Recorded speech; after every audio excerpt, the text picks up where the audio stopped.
So the story starts in 1994, and it's not over yet. We're still going through it. In 1994, January 17th, it was a Monday morning, we experienced in Los Angeles a very strong earthquake. Did anybody go through that Northridge earthquake? Were you in LA? Okay, so it did feel like the big one. Were you affected? Where were you? I was in Orange County. In Orange County, so it was a little bit south of That Northridge. was my first earthquake.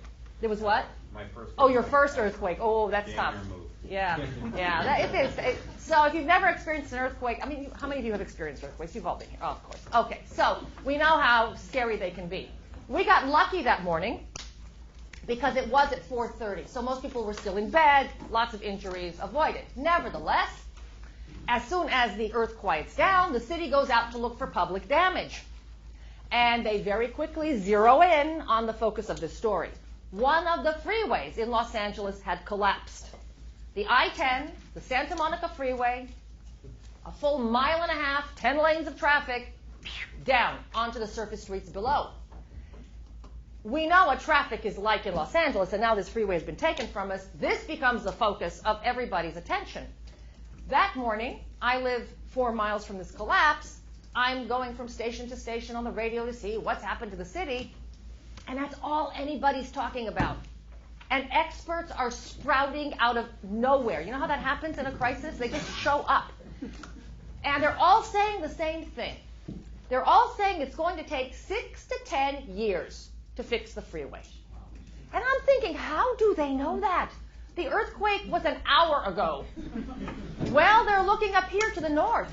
Right, you folks here had the Loma Prieta earthquake in 1989. It's now 6 years later. You don't have your freeways, you don't have your bridges. So that was a very reasonable estimate, 6 to 10 years. The economic experts were also weighing in. And they were saying Los Angeles would lose more than $1 million per day for every day this freeway isn't operational. So $1 million per day loss for 6 to 10 years? And traffic will be a nightmare of unparalleled proportions. I see such a huge problem. I don't know how Los Angeles will live through this. But let's jump to Sacramento. In Sacramento, there's a man by the name of CCMeyers. And Myers is a contractor. He builds large things, parking lots, shopping malls. And he's listening to the same news reports. But he doesn't hear huge problem. What does he hear? Huge opportunity. Exactly. And he wants this job. He recognizes that this can be a game changer for him. So he thinks to himself, crisis situation, he's going to have to move fast. And a very important thing to do would be to meet with the mayor of Los Angeles. But there's already a problem. He doesn't know the mayor. The mayor has no reason to have ever heard of him. So if you were Myers on the morning of a crisis like an earthquake, and you just pick up the phone to ask for an appointment with the mayor of Los Angeles, how long do you think you'd have to wait?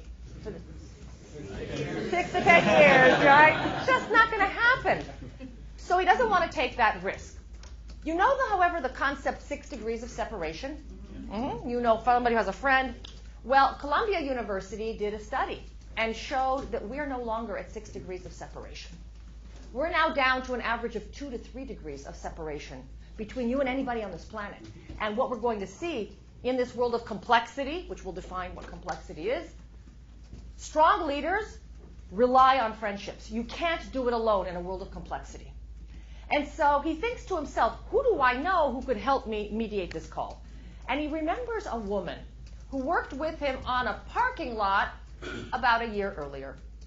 And he recalls that at some point in her career, she'd worked in the office of the LA mayor. Now, that fact about her had absolutely nothing to do with the parking lot. He didn't need to know that. So how do you get to know things about people that are not transactionally job-related? Where does that come from? Building the relationships, creating friendships. And he calls her like you'd call a friend. And by the way, what is a friend? A friend is somebody you can actually call and ask for help. I have 3 daughters all in their 20s, and I joke with them. All those names on Facebook, despite the label of friends, you know? I remember when I was a kid, people collected stamps, and now they collect followers. These are not friends, right? These are not friends. Friends are people you can actually call on for help. That's a smaller number. And he calls her because she is a friend. And she gets very excited because she hears what I'm going to tell you. And she says, I'm going to do everything I can to get you an appointment. But clearly it's pandemonium there today, so I'll see what I can do. I do promise I will call you by the close of business, and I'll let you know where we stand. So he thanks her, hangs up, and now he has to make a decision. Wait to see what she can do for him, or start to take action. What kind of a guy do you think this is? Action. What kind of action? He starts to make phone calls. He starts to call all the people he's going to need on the job, people in steel and framing and digging, the subcontractors. And again, he tells them, friends, I need your help. We have an incredible opportunity. I need you to stop whatever you're doing, start making phone calls, put together your best teams, because we potentially are going to rebuild that freeway in Los Angeles, and if things go according to plan, we start work next Friday. What is this guy doing? He's lining everything up, like the contract is already signed. Meanwhile, he doesn't even know if he has an appointment with the mayor, right? So these phone calls take some time, and in the interim, she calls him back. And she calls him back, and she says, I have fabulous news, but I also have really bad news. What do you want to start with? She says, I'm going to start with the good news. She said, I got you an appointment with the mayor. In fact, it's for this coming Wednesday at 2 o'clock, essentially in 2 days. The bad news, I'm sorry, I really tried.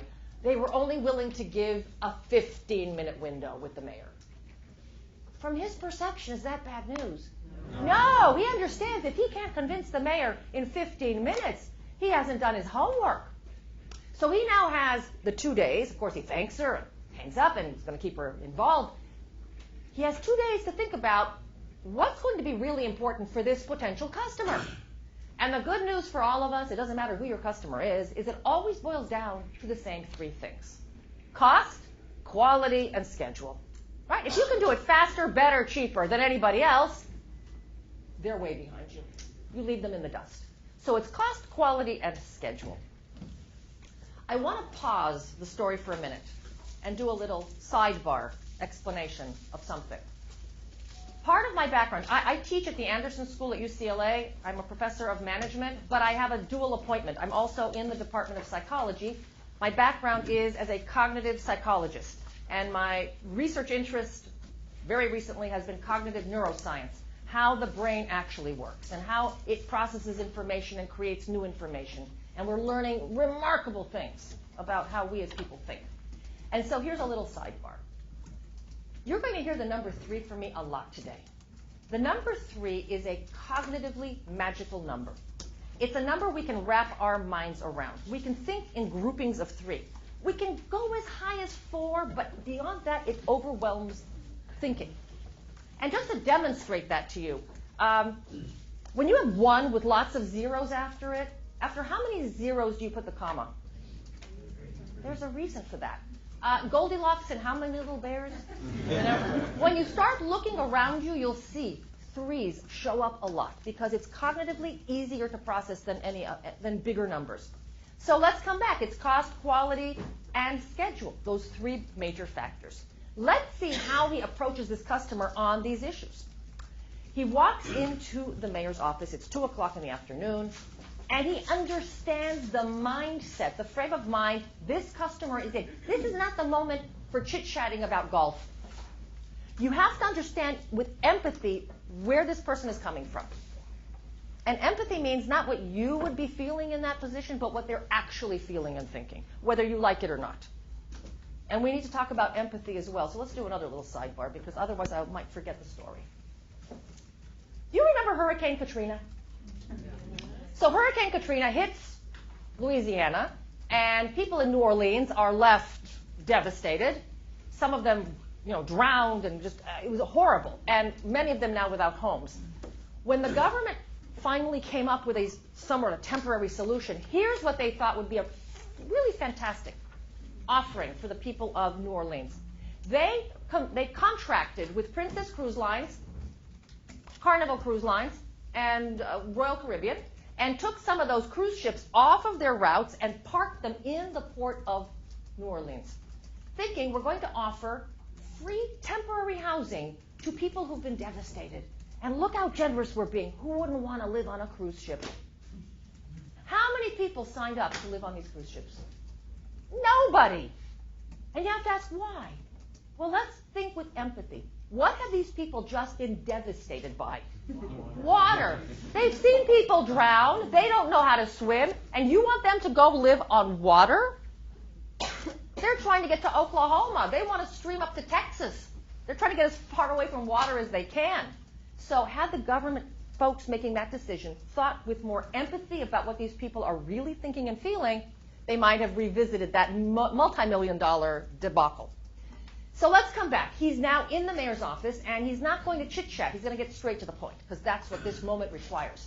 And he tells the mayor, Los Angeles is in crisis, and I want to help. I want to bid on this freeway project, and I'm going to make a commitment to the city of Los Angeles. I will have this freeway open safely to the flow of traffic in 6 months.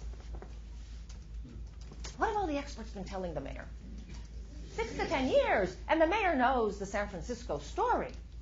And here comes a lunatic telling him he's going to do this in 6 months. If you were the mayor with 1,000 things on your mind, you're probably thinking, call security, I don't have time for this kind of nonsense, right? But Myers was ready, and he said, I'm so sure I can have this freeway open safely to traffic in 6 months that I will pay a penalty for every day I'm late. I will pay the city of Los Angeles $200,000 per day for every day I'm late. You're the mayor. Let's do the math. What's going through your head? This guy really is as insane as I thought he was. If this guy's 1 week late, what will the penalty be? $1.4 million, because the weekends will count. If he's as late as he's clearly going to be, this gives new definition to the term freeway, doesn't it? Right? Yeah. We're going to get this project for free. I was the mayor that made it possible. I'm a hero to the city, no question. I'm already liking this. On the other hand, if he can commit to this kind of a penalty, maybe he knows something nobody else knows. And if he could actually pull this off, and I was the mayor that made it happen, I'm a hero to the city, aren't I? So what has Myers done in terms of the decision for this mayor? Win-win, right? He's absorbing a lot of the risk in terms of the decision. So if you're this customer, you're a lot more curious and willing to hear what this guy has to say. So Myers then looked him in the eye and said, you probably don't think I can do it, and you're right, I can't. I can't have this freeway open safely to traffic in 6 months. However, if we partner together, we can do it. He wants to partner with his customer. So that made the mayor a little nervous. What do you mean partner? What does that sound like? What does that mean? And Myers said, well, it means I have a few conditions. And if you can meet these few conditions, we have a deal. I'm going to let you guess how many conditions he brought to the mayor. 3. Smart group, exactly. Now, he probably had 193 things he wants to discuss. But you'll overwhelm people. You'll lose them. So in any engagement, you have to think, in any meeting, what are the 3 most important things we have to talk about? And everything else is important, but it's going to be just the other 20% of our success. It can wait. What do we absolutely have to put 80% of our energy on? So that's exactly what he said to the mayor. He said, I have 3 key conditions, and if you can meet these conditions, we move forward. He said, condition number 1, today's Wednesday. We sign a contract by next Friday. Anybody here ever sign anything with the government? It's not by next Friday. So when you are offering a possible future that the other side can't even envision, the answer is going to be no. So you have to create these pictures of possibility for people. Myers says to him, by next Friday, I don't mean that the whole contract has to be worked out. We can sign a 2-page letter of understanding. And then your attorneys, my attorneys, they can work out all the details later as the work begins. But we don't want that to stop and get in the way of moving the project forward. Well, the mayor heard 2 pages and didn't know even how that could possibly happen. Anybody ever signed 2 pages with the government? It just doesn't happen. So again, he created a frame within which the mayor could see this as possible. He said, we built this entire country, the United States, on a contract, the Constitution. Do you know how many pages the Constitution is? It's 4 pages. If we print out the Constitution on paper right now, it's only 4 pages.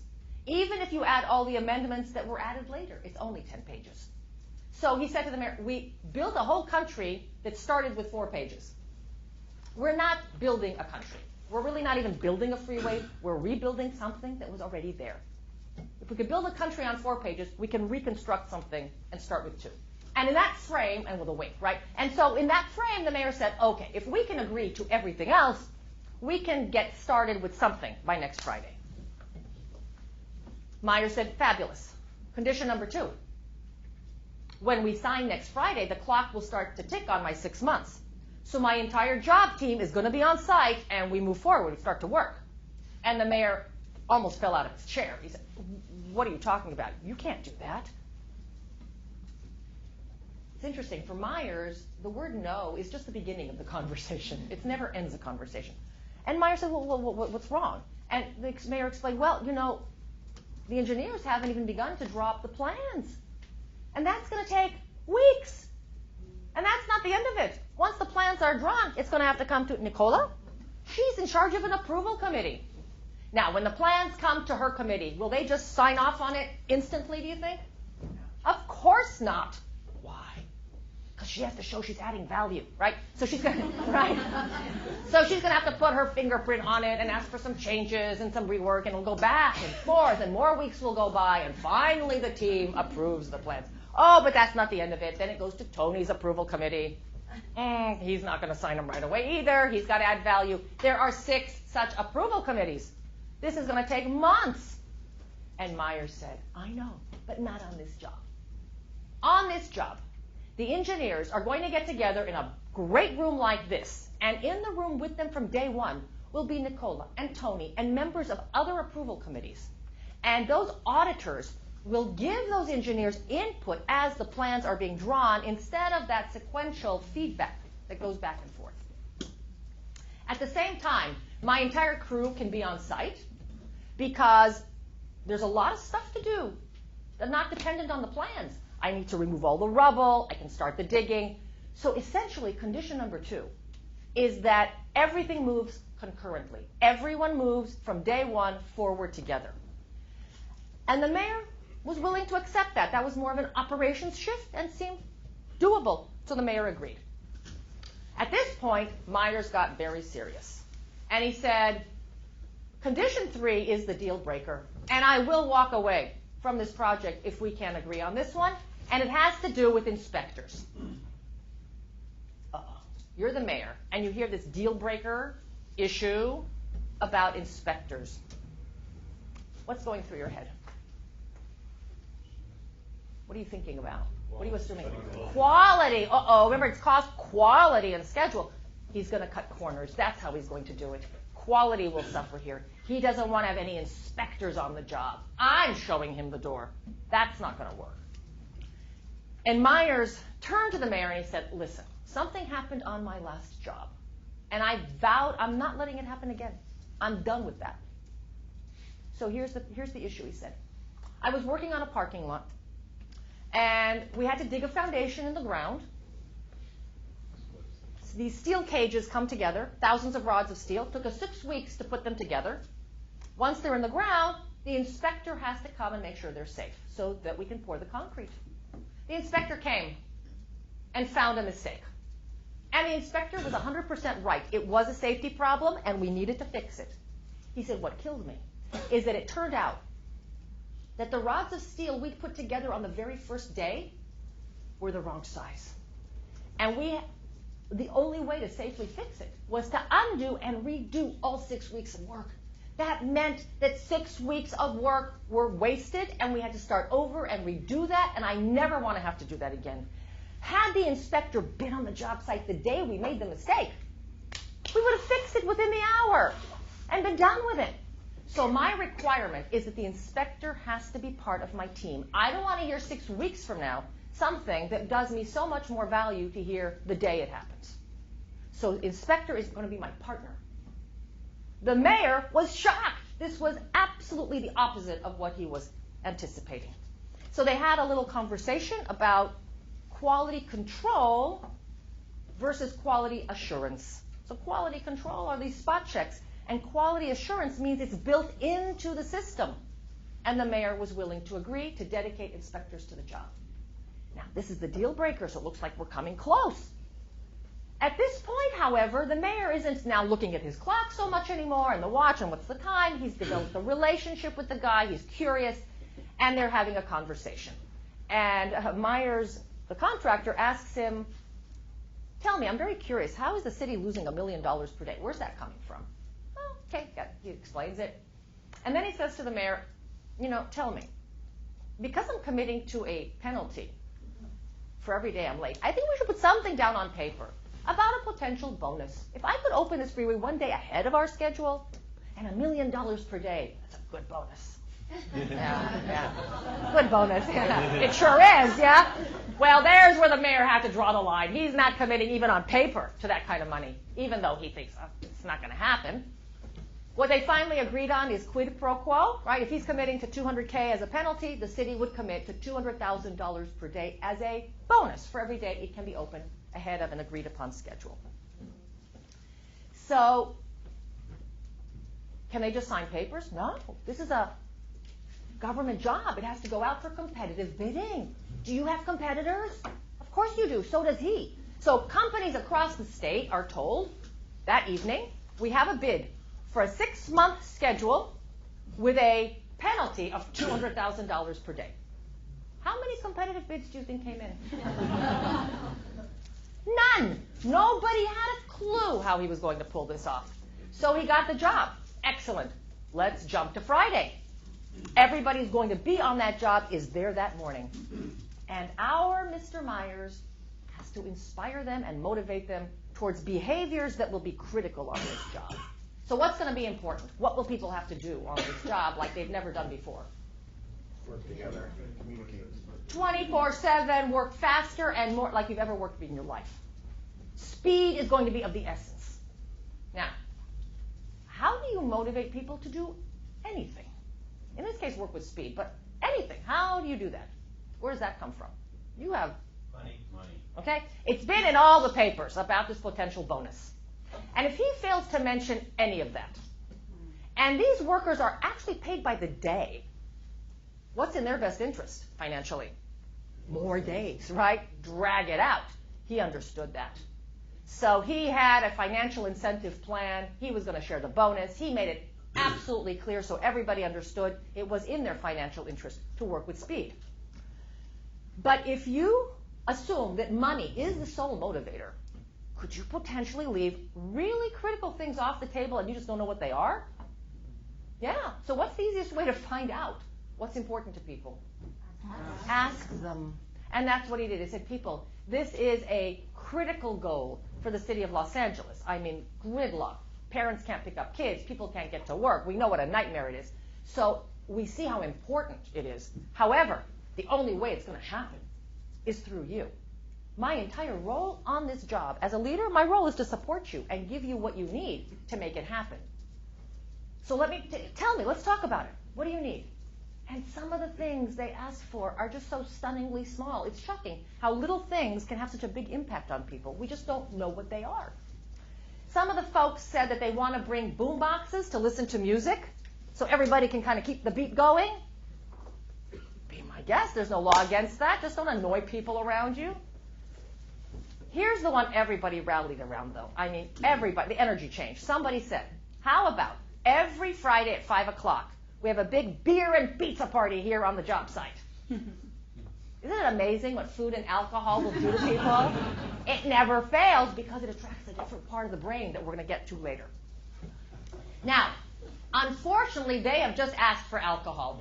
Can he bring beer to a construction site? No. And that's why we tend not to want to ask people, Carrie, tell me what you need, because then the conversation will be awkward and uncomfortable, and I feel, so I won't even ask.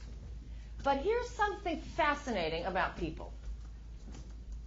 We're adults. We can compromise. There is something we hate more than hearing no or compromise. We're okay. We can do that. What we despise more than anything else is being ignored. I have a colleague in the psychology department, Nomi Eisenberger, and she's doing functional MRI brain studies on people who've been ignored. People who are ignored or somehow socially rejected. Do you remember being in grade school and everybody else was invited to the birthday party and they didn't invite you? What that felt like? Or you were on the school bus and nobody wants to sit next to you and they're making fun of your new shoes? Oh. Even today as adults, you're on Facebook and somebody unfriends you. You don't even like them and it still stings. There's just something about that, you know? There's just something about being ignored or rejected that gets to us. And it can feel like being socked in the stomach. You get that lump in your throat and people say, I felt like I was socked in the stomach. And you're walking down the hallway and your boss makes no eye contact with you whatsoever. Just you're invisible. What does that feel like? And her brain studies show that the brain actually looks exactly the same when somebody's ignored or socked in the stomach. The brain can't tell the difference. It does feel exactly the same way. It's amazing. So as a leader, be as inclusive as possible. Open it up. Invite people to the meeting. Let them say they don't want to come. Can't put enough emphasis on that inclusiveness factor. So they've asked for beer. Now what's he going to do? He says, people, listen, I hear you. I'm listening. I want to bring alcohol, but there are laws against it. So I'll tell you what. Let's figure out something else. Let's bring any and every other kind of beverage you could possibly want.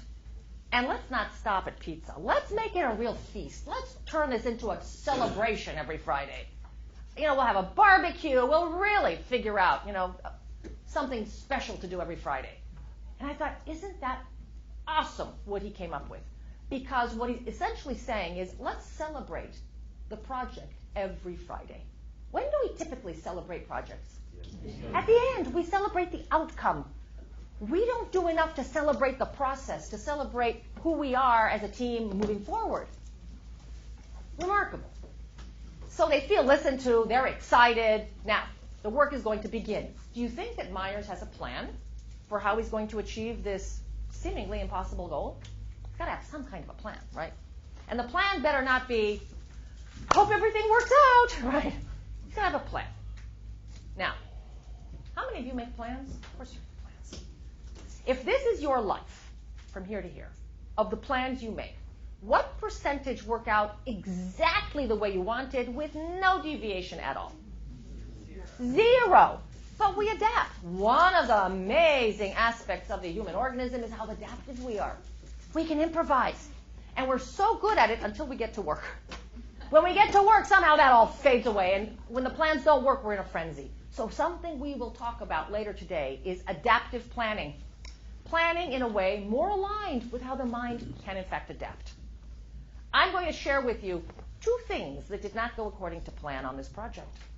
So put your problem-solving hat on. We're going to see what you would have done in the situation. It's 5 o'clock in the morning. Work is going on around the clock. Myers is asleep somewhere at this point, so you are the supervisor in charge of the project. In the temporary trailer that's serving as the office, the phone is ringing, so you run in there to pick up the phone, and you hear it's a fellow from the East Coast, and he says that he has very bad news, and he tells you there's been a train derailment, and a load of steel that you are expecting is now going to be delayed 5 days. You hear 5-day delay. What dollar value is going through your head? $1 million. You're starting to sweat. That's not good, right? So you say to him, there has to be a solution. That can't work for us. And he says, well, that's why I'm calling. I have an alternative, but I'm warning you, it's a very expensive solution, so I don't want to put any pressure on you. You don't have to do this. I can offer it to someone else. There is a private train ahead of the derailment, and I've got guys available right now this morning that can load your steel. And that means you'll get it with no delay. But because it's a private train, you're going to have to pay the difference. Would you like to know how much that's going to be? $120,000. What are you going to do? It's a no-brainer. And look with how little information you are able to make a decision with zero doubt. You know it's the right thing to do. Which means you don't need a lot of information, you need the right information. And the 2 pieces you have that are critical, you know exactly what success looks like. Very clearly defined. There's no ambiguity what you're trying to achieve. And you know the cost of delay. When you can factor cost of delay on projects and you can define success, it's stunning how we can simplify the complexity. So that was one problem that was resolved. You don't have to find Myers and get his permission. And no, Myers has given you the authority to take over the project when he's asleep, and you make that decision, and you know it's the right thing to do. Second problem. 4 miles away, sleeping at night, my family can get through it. It's rumbling and noisy, but tolerable. But imagine living a few blocks away, a mile away. Neighbors were losing their minds, right? Your kids can't sleep, you can't sleep, everybody's maniacal at this point.